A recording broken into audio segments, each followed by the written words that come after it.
All right, for the second part of week 2, we're going to talk about adult learning theory. The question is, how do you create an environment that promotes learning? It needs to be memorable, meaningful, and motivating. E-learning courses must really be intentional in the design, just like a classroom course is. Engagements need to be thoughtful.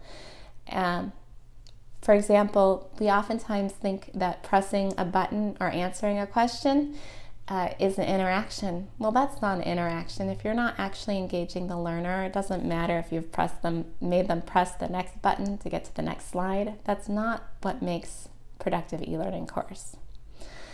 Let's talk a little bit about what happens in the e-learning process. So, in any learning process, content is presented. It does not mean that that content is actually learned.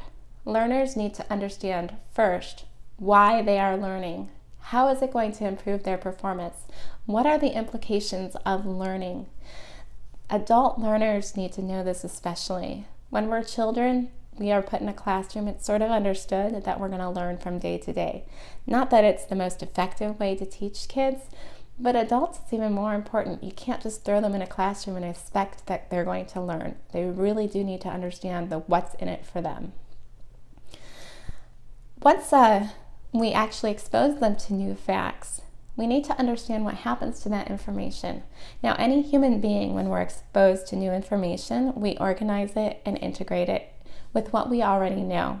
So if we don't have anything to attach that learning to, we won't be able to easily retrieve it because our brain has actually filtered it away. Take, for example, simple things like how we learn that what Italy looks like. Almost everybody knows that Italy looks like a boot. Why do we know that? Well, it was sticky when we learned it.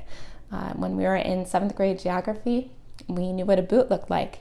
And so when our teacher said that, we thought it was interesting. We were able to grab onto it, and we didn't filter it, we filed it. And now we're able to retrieve it when somebody asks. The other thing to keep in mind is we're really only able to keep in so much information at one time. Then we need time to really process it and store it before we're really ready for additional information.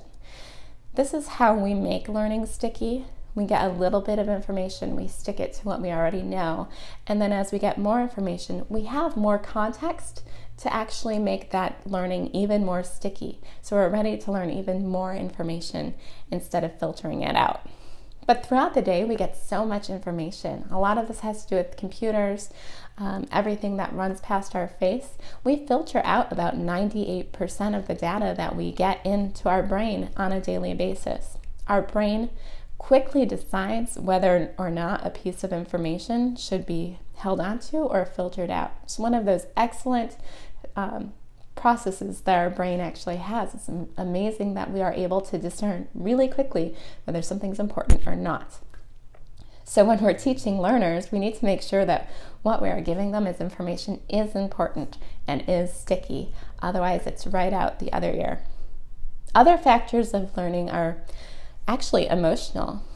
We have something in our chemical that's released into the brain when we're in rewarding situations. It's called dopamine, as you probably have heard before. These neurotransmitters actually improve our ability to focus and remember things. When dopamine is inputted into our system, into our brain, we grab onto information, we're encouraged, we feel good about ourselves, and we remember things and we stay focused. On the opposite end, when a learner is uncomfortable, either embarrassed or just maybe the temperature is too cold or they're disengaged because they don't want to be in the classroom, the opposite thing happens and they shut down. These are all important things to consider about adult learning as you are beginning the process of developing your e-learning environment.